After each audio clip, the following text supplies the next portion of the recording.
Olá, pessoal. Eu sou a professora Ariane Mendonça Guskowski, sou doutora pela Universidade Federal de Santa Catarina, trabalho na Universidade Federal do Amazonas, na Faculdade de Ciências Farmacêuticas e estou à frente do NECTA, que é o Núcleo de Estudos em Composição e Toxicologia de Alimentos.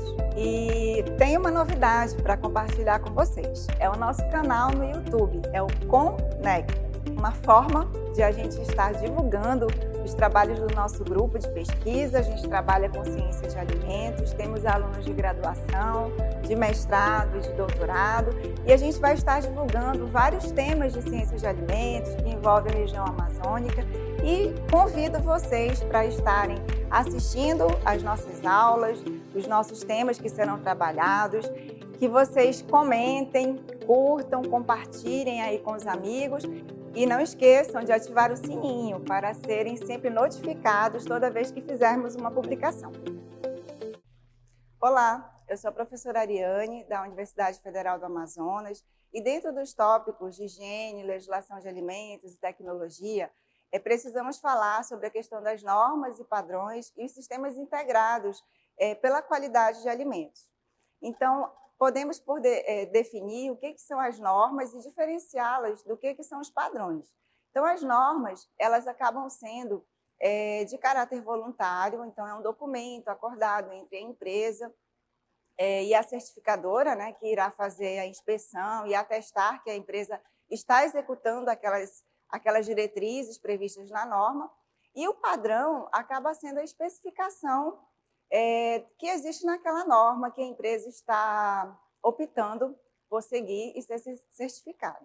Então, nessa questão da qualidade na indústria de alimentos, nós temos uma longa história em que vários pesquisadores, pessoas de renome na questão, já desde a época da Revolução pós-guerra no Japão, que foram pensando e instituindo atividades, diretrizes, em que fosse possível se pensar a qualidade.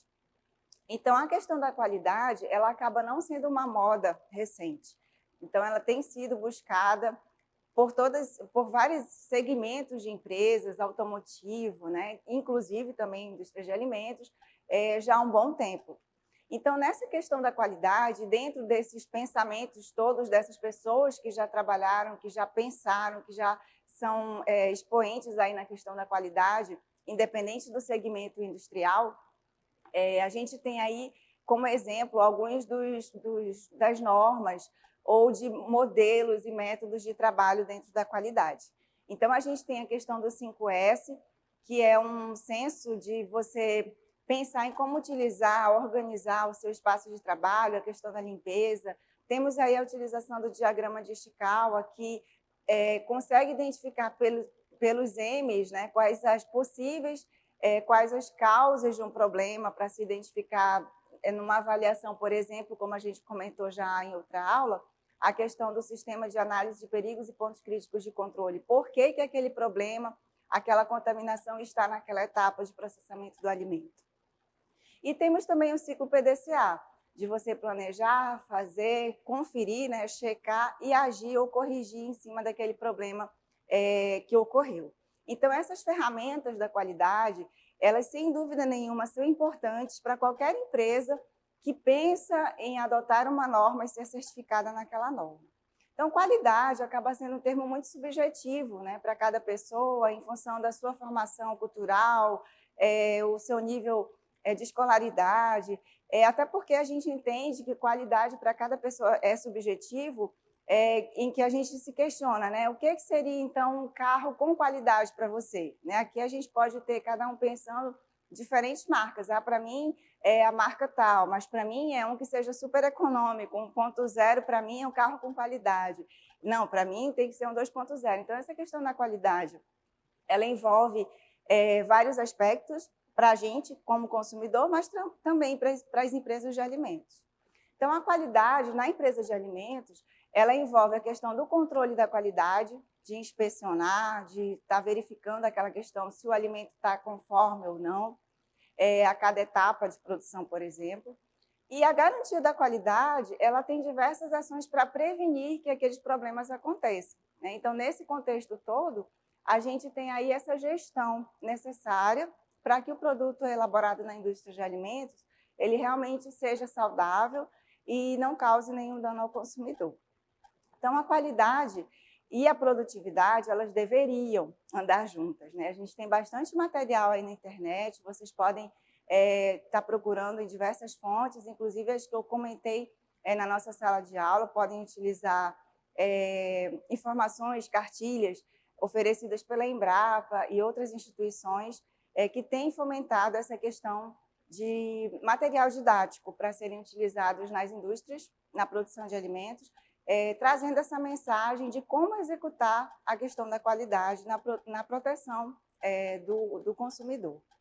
E dentro dessa questão das normas, nós temos aí a utilização nós temos aí a gestão dessa questão das normas utilizando um fórum de normalização internacional reconhecido pela Organização Mundial do Comércio, que é a ISO. Então, ela foi fundada em 1945, inclui o Brasil, aí nós temos diversos países que fazem parte, e no Brasil, a ABNT é que faz essa regulamentação técnica dessas normas, né, necessária para desenvolver aí a questão tecnológica brasileira. Então, para acessar a norma que a empresa, que vocês estejam, por exemplo, como responsável técnico, né, de uma determinada empresa e decidiram se obter a certificação na ISO 22000. Então, vocês podem acessar o site da ABNT e lá você faz a aquisição dessa norma e aí você tem todas as diretrizes que você vai precisar seguir baseada na norma que você escolheu se certificar. Então, dentro dessas normas, eu citei a ISO 22000, mas nós temos várias normas para cada segmento produtivo, por exemplo, para cada tipo de indústria, chamando a atenção que, geralmente, as empresas brasileiras, elas adotam a norma conforme o mercado ao qual ela se destina, né? Então, se vocês me perguntarem, mas qual norma que eu vou me certificar? Aí é uma série de fatores que vocês vão ter que conversar dentro da empresa para poder fazer essa escolha. Dentro da questão das normas, a gente tem a ISO 9001, já na versão mais recente, né, a 2015, que a gente tem diversas diretrizes assim, de uma forma geral, com relação à gestão da qualidade, não sendo especificamente para alimentos. Para isso, a gente utilizaria a ISO 22000. Mas, de modo geral, o que as normas exigem? Que a gente tenha um manual da qualidade, que a gente pense no cliente. Aqui a gente traz alguns requisitos da ISO 17025, que é para laboratório. É necessário também o controle de documentos. Algumas empresas optam, por exemplo, alguns laboratórios, para utilizarem esse selo de qualidade. Então, não necessariamente eles são certificados no Inmetro, mas podem existir outras normas que a empresa pode estar adotando. Normas, por exemplo, estabelecidas por alguns conselhos de classe. E aqui eu trago um exemplo também de como é que a gente sabe qual é o escopo da certificação daquela empresa. Então, normalmente a gente entra lá no site e procura pela determinada empresa, determinado laboratório, e a gente vai encontrar quais são as normas ou análises, no caso do laboratório, por exemplo, que aquele laboratório está credenciado. Nós temos aí, não como normas facultativas, né, ou optativas, a gente tem que seguir, né? São leis e são portarias que embasam também algumas diretrizes que a gente vai precisar utilizar nas normas, as normas de legislação municipal, estadual, federal, no caso de alimentos, as RDCs da Anvisa.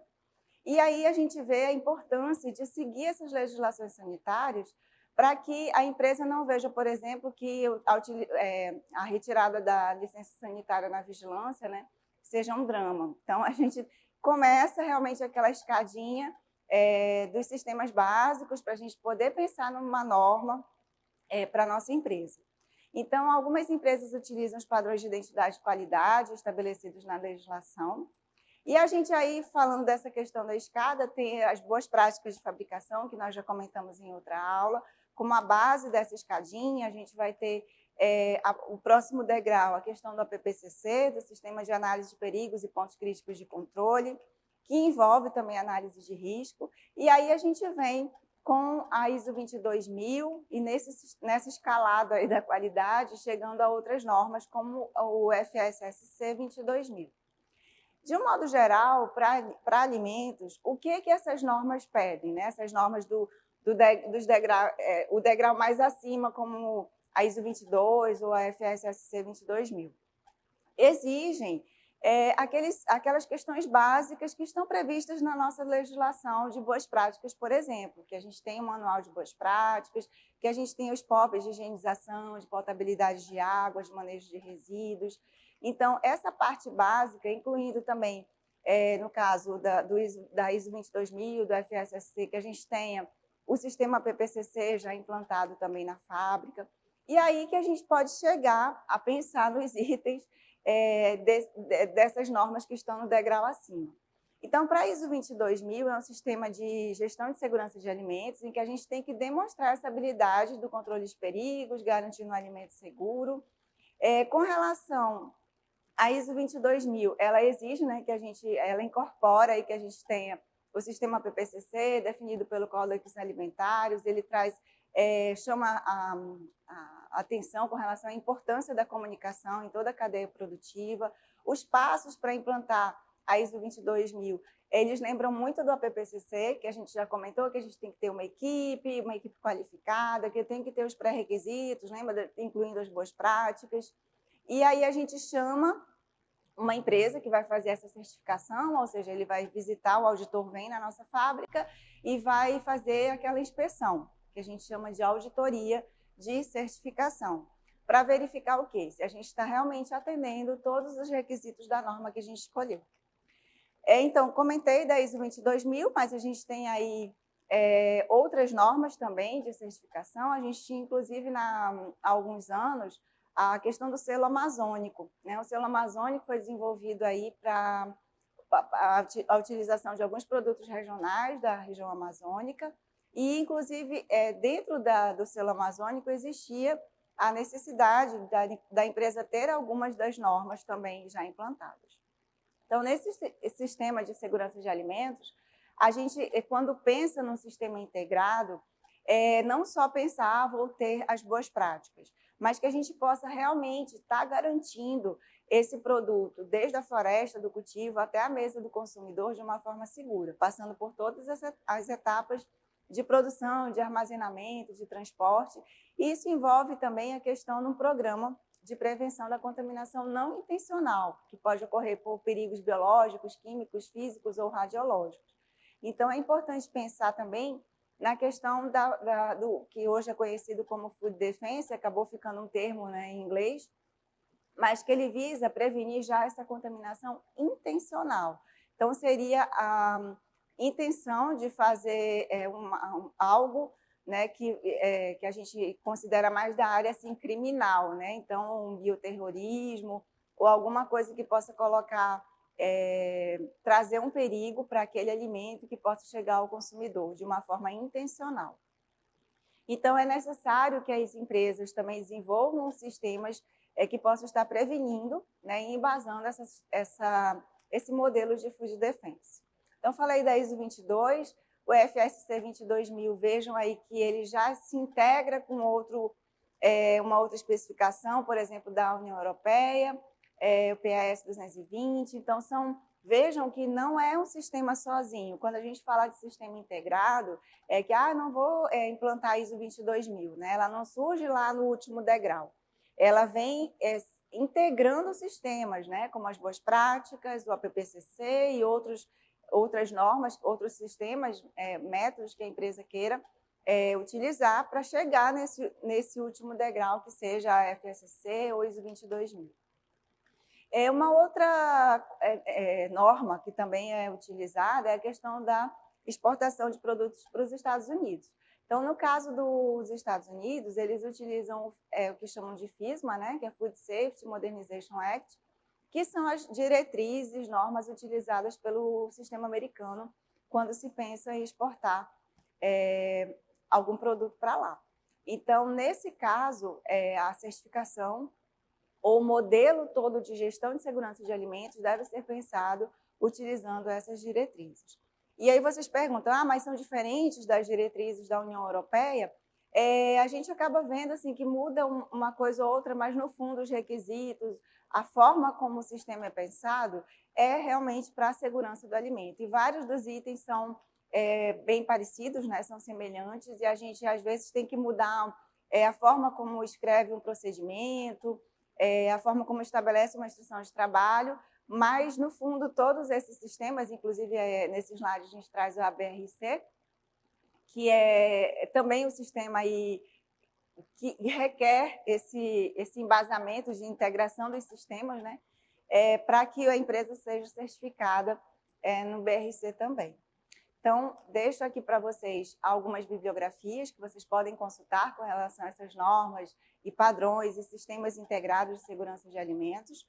E obrigada.